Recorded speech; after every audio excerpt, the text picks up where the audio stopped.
Manifiesta como Michael Jackson. Así es.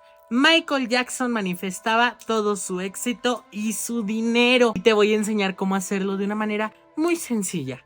Y únicamente requieres en tu casa tener un espejo. Puede ser grande, pequeño, como tú quieras. En una hojita de papel vas a escribir tu manifestación. Recuerda, esto no es un deseo. No deseo que me pase, no. Una manifestación es agradezco que soy, agradezco que tengo. De esta manera va a llegar. Escribes lo que tú quieras como te lo estoy mostrando en estos papelitos y lo vas a poner en las orillas de los espejos donde tú te veas, donde tú te arreglas, donde tú te peinas. De esta manera, inconscientemente todos los días vas a manifestar eso que tú quieres que llegue. Agradezco el dinero que me llega hoy. Agradezco el amor verdadero que me llega el día de hoy. Agradezco la abundancia que en mi vida soy, etcétera. Tú puedes poner lo que tú quieras.